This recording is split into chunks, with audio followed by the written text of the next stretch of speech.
Satu, alladzina hum fi salatihim khashi'un. Syarat pertama, kalau ingin mendapatkan surga Firdaus tadi dan kebahagiaannya diturunkan ke bumi, dibawa sampai mati, masuk ke alam kubur lebih bahagia lagi, maka amalan pertama untuk melatih menguatkan iman itu, coba berlatih untuk menunaikan sholat dengan khusyuk. Kalau Anda kerjakan benar sholat ini, maka apa yang Anda dapatkan? Teman-teman ingat betul, saya mau tanya sebentar.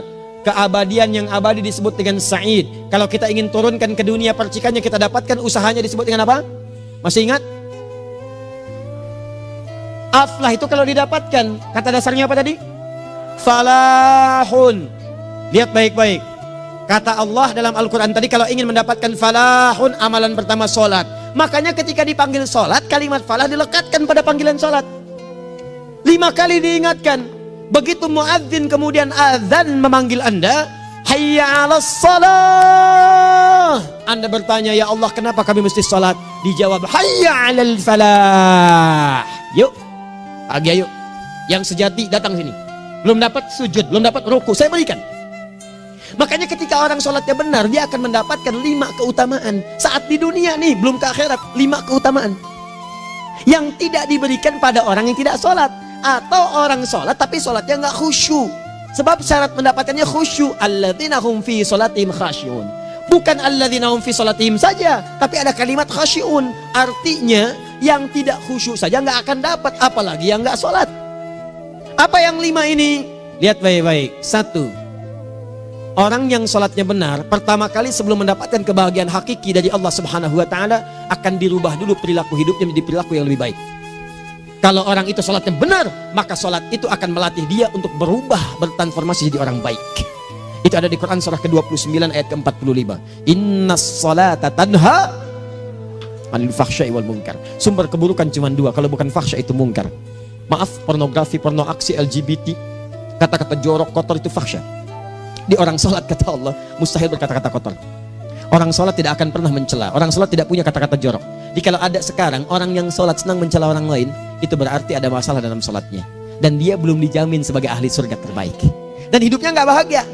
Nggak bahagia. Aneh nih. Sholat tapi senang celah orang. Aneh. Aneh.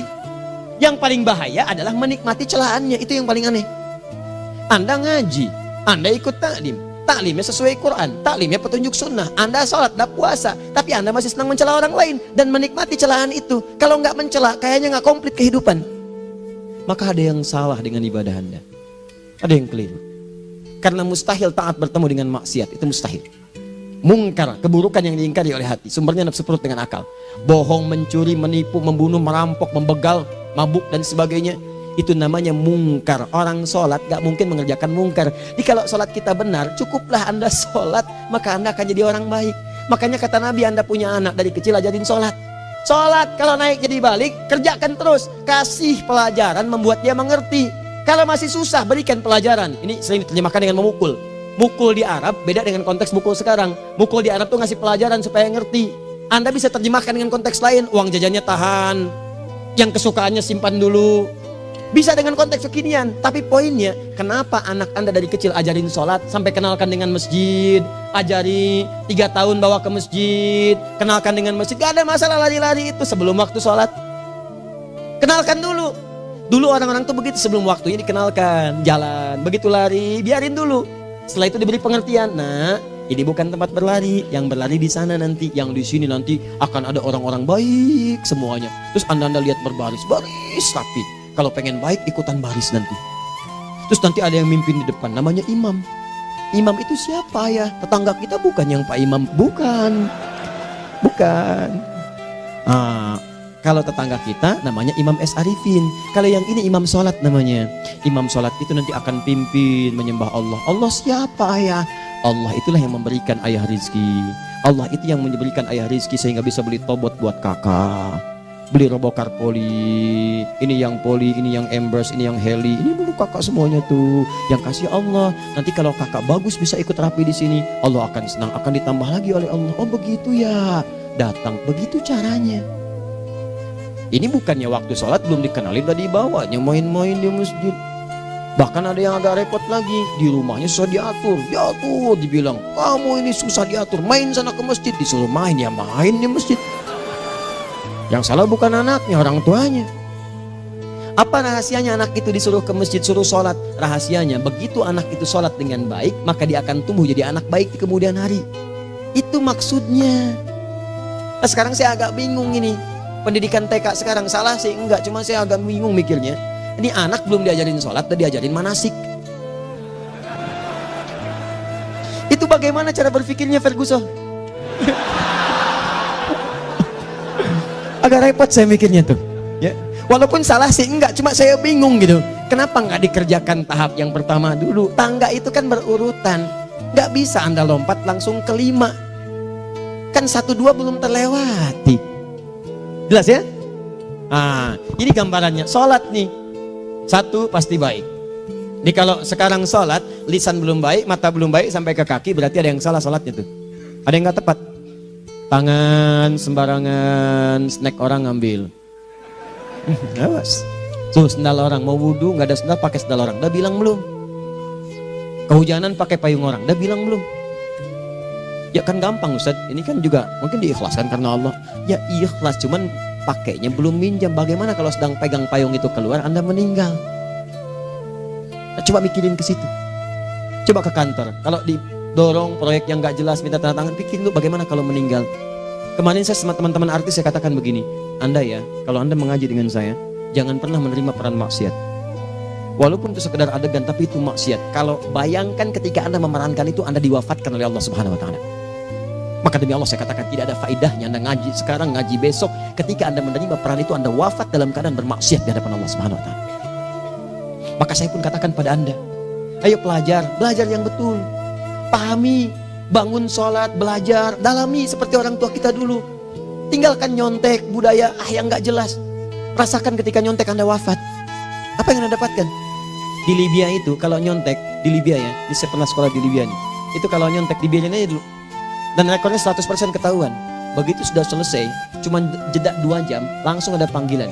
Si Fulan silahkan datang ke kantor. Apa yang disediakan di kantor sudah siap. Anda diberi waktu 2 jam dari sekarang, siapkan beres-beres koper Anda. Di sini sudah tertulis Anda akan pulang. Tiketnya sudah lengkap, dikawal 2 orang. Dituliskan di situ anak ini nyontek, gak boleh kembali ke sini. Libya. Gak ada, zero tolerance bagi yang seperti itu. Keluar. Kami gak terima di sini. Harusnya begitu.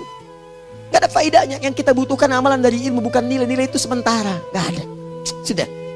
Nah ini akhirnya begini kualitasnya nih. Tertulis di ijazahnya bagus, cum laude, IPK-nya 4, tapi gak ada aplikasinya. Yang pintar banyak. Kita butuh yang baik, pintar yang baik. Sekarang yang pintar banyak, kepintarannya dipakai untuk nipu orang. Itu yang bahaya. Ahli hukum banyak yang dihukum. Ahli ekonomi tidak bisa mengangkat perekonomian. Apa yang salah? Apa yang salah? Ini yang jadi persoalan. Tapi dasar manusia begitu di sidang mulai pakai peci, pakai baju koko, pakai tasbih, ada yang pakai kerudung. Luar biasa. Nih 2. Orang kalau sholatnya benar, Allah akan berikan ketenangan dalam jiwanya. Tenang hatinya. Jangankan musibah kecil, musibah paling besar pun tenang aja dia. Tenang, dia paham rumusnya. Allahu Akbar. Turun Quran surah ke-13 ayat ke-28. Ala bidzikrillahi tatmainnul. Yakinkan pada dirimu zikir kepada Allah membuat hati tenang. Di antara turunan zikir amalannya adalah salat. Dari mana taunya Quran surah ke-20 ayat ke-14.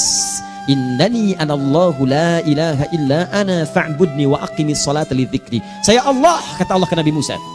Tidak ada Tuhan selain saya, sembah saya. Bagaimana menyembahmu ya Allah? Tunaikan salat sebagai zikir kepada saya. Zikir. Nah, maka kalau Anda sedang tidak tenang, ayo ke masjid. Banyak zikir itu, baca Quran zikir. Quran surah 15 ayat 9. Inna nahnu nazzalna dzikra. Kami turunkan Al-Quran sebagai zikir. Jadi kalau Anda sedang baca Al-Quran, Anda sedang berzikir. Ibu kalau sedang gak tenang bu, gelisah, gak enak, gak usah mengeluh, apalagi bikin status gak karuan. Ibu wudhu, ambil mushaf baca. Begitu sedang baca ada ketenangan dalam jiwa. Berdoa, zikir. Kalau sedang gak tenang besok ada proyek, doa dulu. Doa itu memberikan ketenangan. Makanya doa disebut dengan zikir. Quran surah ke-7 ayat 205. Wadhkur rabbaka fi nafsika tadarruan wa khifatan wa dunal jahri minal qaul. Ayo berzikir, minta kepada Allah dengan segenap jiwamu, mohon dengan penuh ketawaduan. nanti ketenangan diberikan. Menghafal Quran, baca itu zikir. Quran surah ke-54 ayat 17, 22, 32, 40. Walaqad yassarnal Qur'ana lidzikri fahal min muddakir. Menyebut nama Allah, Al-Asmaul Husna itu zikir. Sedang ada persoalan, ya Allah, ya Allah, ya Allah, ya Rahman, ya Rahim, ya Malik, ya Qudus, ya Allah, ya Allah, ya Allah, ya Allah. Zikir. Dalilnya Quran surah kedua ayat 152. Fadhkuruni adzkurkum. Sebut namaku, zikir. Aku pun akan mengingatmu. Gimana menyebutnya? Ditafsir di Quran surah 17. Ayat keberapa? 110. Qulidullah awid rahman ayyamma tad'u falahul asmaul husna. Sebut nama Allah. Itu menenteramkan pada jiwa. Sedangkan sholat gabungan dari semua zikir tadi. Bukankah dalam sholat Anda baca Al-Quran? Bukankah dalam sholat Anda menghafal Al-Quran? Bukankah dalam sholat Anda berdoa? Bukankah dalam sholat Anda istighfar? Anda mohon digabungkan semua itu. Amalan sholat menggabungkan semua jenis zikir. Masa Anda nggak tenang juga? Makanya sholat, jangankan sholat ya, tempat sholat itu yang menenangkan. Tempat sholat, tempat paling tenang di muka bumi. Kalau nggak percaya silahkan ya, Anda sebelum masuk ke istiqomah ini, begitu Anda masuk kan perasaannya beda kan? Lain. Silahkan cek, kalau cari ketenangan datang ke masjid. Masuk, wudhu masuk, sholat 2 rakaat tenang. Dekat kipas angin, saking tenangnya, plak ngantuk tidur. Beneran, enak. Makanya saat Ramadan kalau orang pengen cari ketenangan, lihat di perusahaan-perusahaan penuh tuh musola, pada tidur. Ya, mengamalkan hadis palsu. Ya, dia musaim ibadah, tidurnya orang puasa ibadah, hadis palsu. Nah, itu teman-teman. Itu gambarannya tiga. Orang yang salatnya khusyuk benar, itu dijamin langsung oleh Allah Subhanahu wa taala akan dimudahkan semua urusan hidupnya termasuk rezekinya. Ini yang saya katakan. Jadi saya katakan tadi, di akhirat ini, di surga, rezeki tinggal ngambil. Anda kalau benar sholatnya, itu langsung dijanjikan oleh Allah. Rezeki itu nggak perlu Anda banyak pikirkan. Ikhtiar sedikit, datang. Bahkan dari sisi yang tidak Anda duga. Apa dalilnya? Quran surah ke-65 ayat 2 dan 3. Ditafsir di Al-Baqarah ayat 2 dan 3. Wa may yattaqillaha yaj'al lahu makhraja. Ada orang yang meningkatkan takwanya kepada Allah, kami mudahkan urusan hidupnya. Setiap persoalannya diberikan jalan keluar, mudah. Solusi. Setiap ada problematika, ada solusi. Wa yarzuqhu min haitsu la yahtasib. Dan kalau dia ingin mendapatkan rezeki, bahkan kami kirimkan dari sisi yang tidak dia duga. Orang lain capek ini datang lagi, tawaran proyek datang lagi.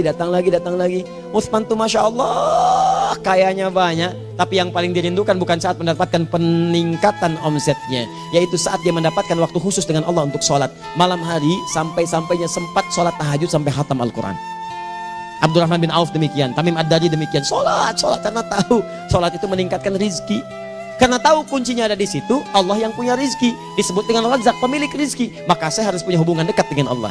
Kalau sudah punya hubungan dekat, mau apa aja gampang. Belum minta, udah diperhatikan. Silahkan cek, Anda punya hubungan baik dengan bos Anda di kantor. Sebelum Anda minta, beliau udah pikirin tuh, telepon bendahara. Dia udah ngambil belum gajinya? Belum Pak, tambahkan bonus sekian. Kenapa? Karena dia mengawasi Anda. Allah maha tahu dibandingkan dengan bos Anda. Mendekat kepada Allah, semua diperhatikan oleh Allah. Siapa orang takwa itu? Kalimat takwa pertama di Al-Quran Al-Baqarah ayat 2, amalannya ayat 3. Dzalikal kitabu la raiba fihi hudal lil. Siapa mutakin itu? Ayat 3-nya. Alladzina yu'minuna bil ghaib wa yuqimunas shalah. Di gampang, kalau pengen mudah hidupnya gampang. Biaya nggak mahal, tenaga nggak banyak, tingkatkan takwa nih. Jadi kalau hidup Anda masih susah, di kantor champion, di rumah tangga bermasalah terus, atau sebaliknya, maka boleh jadi kalau gelar Anda tinggi, harta Anda banyak, tapi selalu punya masalah. Bukan Anda kurang hebat, bukan Anda kurang kedudukan, bukan Anda kurang kaya, Anda kurang takwa. Dan yang paling dahsyat, mungkin sholat Anda belum berkualitas. 4. Orang yang sholatnya benar, khusyuk dia. Bahkan saat sholat itu kalau dia minta, maka seketika doanya akan dikabulkan. Tanpa diskusi, langsung seketika. Contoh Quran surah ketiga ayat 38 sampai 39. Demi Allah saya katakan, Nabi Zakaria punya masalah, masalahnya pelik. Sudah berumah tangga, istrinya divonis monopause, maaf bahkan mandul. Gak mungkin punya keturunan. Maka apa yang beliau kerjakan? Secara singkat beliau sholat. Begitu sholat minta kepada Allah. Hunalika da'a Zakaria rabbah. Di mihrab itu beliau bermohon kepada Allah. Bermohonnya sambil sholat. Qala rabbi habli min ladunka dzurriyyatan thayyibah innaka sami'ud du'a. Ya Allah, mereka katakan saya nggak mungkin punya keturunan. Sekarang saya ingin katakan, ya Allah, saya hanya minta darimu saja, saya nggak akan dengarkan mereka. Ya Allah, mohon Engkau maha mendengar, ya Allah. Maha mendengar doa saya. Kalau kepada yang maha mendengar aja nggak mengabulkan, kepada siapa lagi saya mesti minta? Apa yang terjadi? Fanadatul malaikatu wa huwa qa'imun yusolli fil mihrab.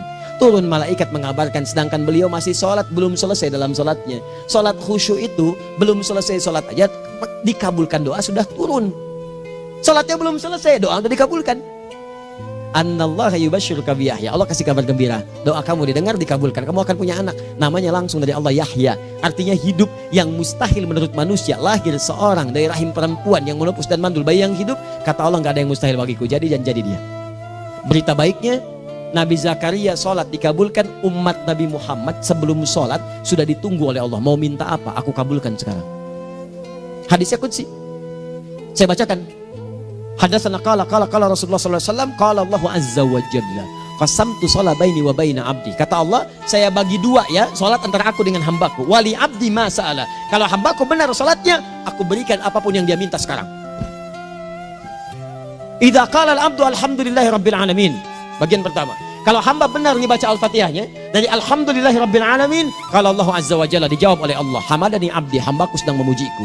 Wa idza qala ar-rahmanir rahim, jika hambaku berkata ar-rahmanir rahim, qala Allah azza wa jalla athna alayya abdi, hambaku sedang menyanjungku. Wa idza qala maliki yaumiddin, qala Allah azza wa jalla majjadani abdi, kalau hambaku mengatakan maliki yaumiddin, kata Allah hambaku sedang mengagungkanku. Perhatikan sekarang. Wa idza qala al-abdu iyyaka na'budu wa iyyaka nasta'in, jika hambaku berkata sekarang, ya Allah, kami sekarang ibadah, salat menyembahmu, dan kami sekarang sedang punya masalah, kami hanya minta tolong kepadamu ya Rabb. Apa jawabannya? Beda dengan sebelumnya. Kata Allah, hadza baini wa baina abdi, inilah perjanjian antara aku dengan hambaku. Wali abdi, kalau hambaku benar khusyuk salatnya sampai detik ini, baru sampai Al-Fatihah itu pun belum tuntas.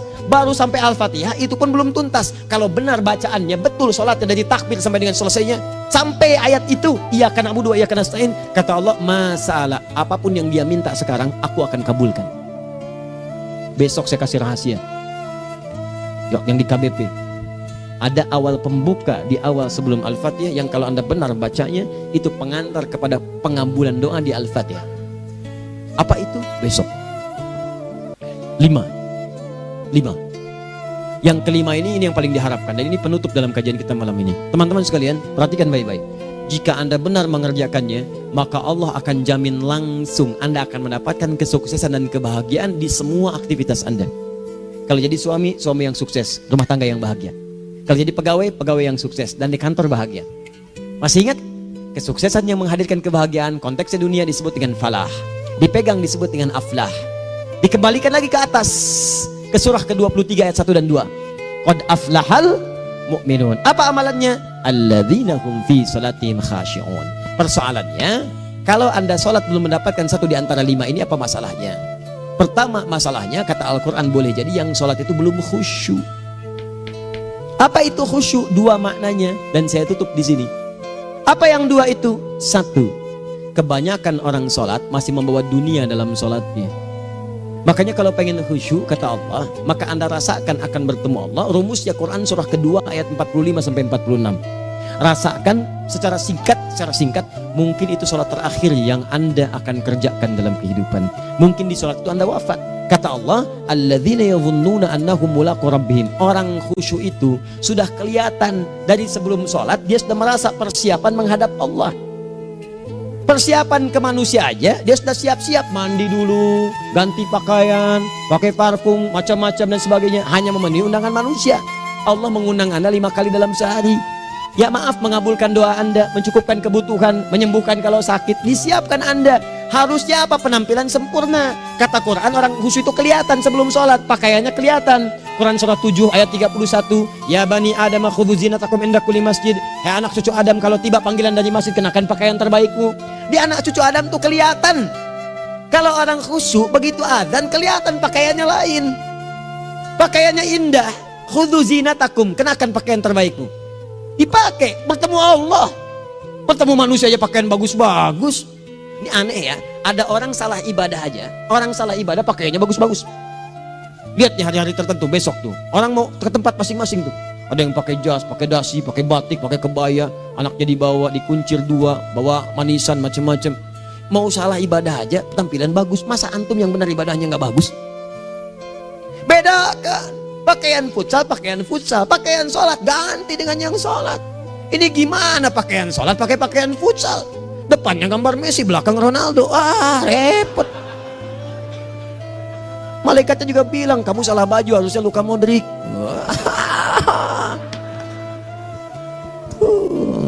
Apalah saya. Nah, yang mau tanya apa? Mourinho dipecat saya tahu. Lagi nganggur sekarang, ditawarin Benfica dia nggak terima. Sekarang jadi dia komentator di beIN Sport. Nanti sebentar lagi dia akan komentar di laga Saudi dengan Qatar dan komentar laga Arsenal dengan Ipswich. Digantikan oleh Solskjaer. Dia super sub dulu. Ya, super sub. Ya, the baby assassin, ya pembunuh yang berwajah baby face. Masuknya di akhir-akhir. Gol. Sekarang melatih dia 5 kali kemenangan, belum kalah sama sekali. Saya hafal itu. Tapi masih di urutan ke-6. Tapi jaraknya ke yang ke-4 itu tinggal 3 poin lagi. Hafal saya. Liverpool tahu cuma 4 poin sekarang bedanya. Kemarin 7 kalah 2-1 sama Manchester City. Walaupun banyak analisis yang menyebutkan mungkin itu diberikan saja gitu kan. Karena ada yang lain-lain. Hafal kedua Manchester City. Hafal saya. Ayo mau tanya apa lagi? Tottenham Hotspur ke bawahnya. Ada Chelsea, ada Arsenal, baru kemudian Manchester United. Liga Italia, wah udah gak kekejar Juventus. Ya, apa lagi? Dan seterusnya lah. Gak ada ujungnya bahas yang begituan. Jelas ya? Maksud saya, Anda tanya itu saya jawab. Tapi tidak menghilangkan ibadah kita yang lain. Dan apa ruginya? Ya tahajud dah. Apa yang bisa dikerjakan besok, lihat besok. Ya kan tahajud kan bisa besok. Ada orang tahajud jam 10 pagi? Gak ada. Lebih baik Anda kerjakan malam tahajud. Yang tidak bisa dilihat malam bisa dilihat besok. Cara berpikirnya bagaimana kalau besok meninggal? Gak kesampaian teman-teman sekalian. Gak kesampaian. Nah maka dari itu, Anda kalau mau ada panggilan sholat, siap-siap baju yang bagus. Terus sempurnakan. Anda panggilan orang mandi. Panggilan Allah, buka Quran surah 5 ayat 6. Sempurnakan wudhu. Ya ayyuhalladzina amanu idza qumtum ila sholati faghsilu wujuhakum. Wudhu yang baik. Berpakaian yang rapi. Kenapa? Karena boleh jadi saat dipanggil Anda wafat saat itu. Maka wafat Anda dalam keadaan yang suci, dengan keadaan tobat, dengan pakaian terindah pada saat itu. Yang kedua, maaf, orang-orang kurang khusyuk itu saya tutup. Yang kedua itu karena kebanyakan orang sholat tidak paham, tidak mengerti apa yang dibaca dan dilakukan dalam sholatnya. Jujur pada diri sendiri, jawab pada diri Anda. Sampai sekarang Anda sholat, berapa persen bacaan sholat yang Anda pahami? Jangan-jangan selama ini Anda sholat ribuan kali sujud, ribuan kali ruku. Gak ada yang paham yang dibaca. Sekian persen yang paham, bagaimana sholat Anda bisa khusyuk? Pekerjaan Anda dipahami, urusan akhirat Anda gak dipahami. Di mana cara berpikirnya? Aku yang bagaimana atau engkau yang harus bagaimana? Ya, coba berubah. Nah ini baru satu amalan, belum yang lainnya. Ada 5 amalan lagi yang kalau kita bisa turunkan itu, selain sholat yang khusyuk, maka jaminan tadi akan datang. Baru sholat khusyuk aja 5 datang, apalagi ditambah dengan 5 amalan lainnya lagi. Demi Allah saya katakan, dunia kecil sekali, gak ada nilainya. Akhirat aja enak, nikmat. Saya ketemu Ustaz Arifin beberapa waktu lalu, dan kita doakan semoga Allah berikan kesembuhan, kesehatan. Saya datang, biasa kita adamin berdoa, duduk. Bang istirahat, bang butuh istirahat, umat udah nunggu. Dah gak usah mikir yang lain, karena beliau cerita masjid, cerita zikro, cerita mana. Ya insya Allah, nitipin ini, nitipin itu dan seterusnya. Dan yang paling indah adalah, bang kita saling panggil weekend. Nikmat, gak ada yang senikmat ini. Zikir, Allah, doa. Nah bayangkan sakit tapi masih nikmat gitu. Nikmat. Iya bang, saya paham. Istirahat dulu. Banyakkan nanti orang jengkuk. Saya pamit dulu ya, supaya bisa istirahat, supaya tenang. Lama kita pegangan tangan, ngobrol, saling mendoakan. Itu nikmat. Dan cara berpikirnya kalau sudah pakai iman, semua nikmat. Ada uang nikmat, gak ada uang nikmat, sakit nikmat. Karena cara berpikirnya lain. Nanti kita bertemu lagi, saya terangkan pada Anda.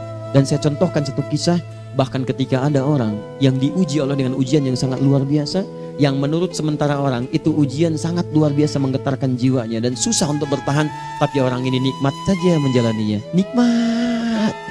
Ada yang di rumah tangga, ada yang di macam-macam. Contohnya banyak. Satu contoh saya berikan di malam ini. Sekali suami istri, wah luar biasa. Istrinya itu cerewetnya Pak, bukan cuma cerewet, ngeselin bagi suaminya. Maaf Bu ya, bukan ibu maksudnya. Jadi semua yang dikerjakan suami salah. Pengen mangga, ayah kalau kita sekarang dibeli mangga. Kenapa mangga yang ini? Saya pengennya mangga yang lain. Belikan mangga. Kenapa beli mangga aja? Jeruknya mana? Jeruk. Semua. Pokoknya semua yang kerjakan suami salah. Tapi suami tidak pernah mengeluh. Ini kerjakan, itu kerjakan. Satu kali, perhatikan cara memandangnya. Ketika iman sudah masuk ke dalam jiwa. Kata temannya, akhi, istri kamu ini begini, nyusahin kamu. Kenapa kamu gak cari yang lain? Kan gampang ada syariat. Udah pisahin aja, cari yang lain. Kamu tenang ibadah. Apa jawabannya? Allah sudah turunkan surga ke saya lewat dia. Kenapa kamu meminta saya untuk menjauhinya dan meninggalkan surga saya? Ini cara melihat dia. Bukankah ketika ada berbagai keluhan saya sabar? Bukankah sabar mendekatkan saya ke surga? Allah kirimkan tipikal istri seperti ini supaya mendekatkan saya ke surga. Dengan itu kan saya banyak pahala. Saya sabar, pahala banyak. Sudah Allah berikan pahala kepada saya. Kamu malah nyuruh saya untuk berpisah dengan pahala itu. Perhatikan cara berpikirnya. Indah. Kalau rumah tangga seperti ini semuanya enak gitu. Suaminya biasa-biasa, istrinya cantik, luar biasa. Begitu berdandan kelihatan kata suaminya, Masya Allah, wajahnya tak berpaling, mata tak berkedip. Kata istrinya, ya zauji madhabik, sayang kamu kenapa? Wallahi syakiran lillah bihadari, demi Allah aku bersyukur mendapatkan istri secantik kamu. Kata istrinya, nahnu fil jannah zauji, kita berdua di surga. Kata suaminya, kok bisa begitu jawabanmu? Iya, kamu bersyukur dengan keadaanku, aku bersabar dengan keadaanmu. Catat. Bukankah orang syukur dan sabar di surga? Tuh lihat canda-canda orang-orang soleh itu begitu. Nikmat ketawa walaupun nyelekit di hati. Cuman bawaannya enak gitu. Nah, nanti itu ada tuh, nanti saya turunin tuh. Yang di rumah tangga, yang ini, yang itu nanti. Kapan? Pertemuan berikutnya.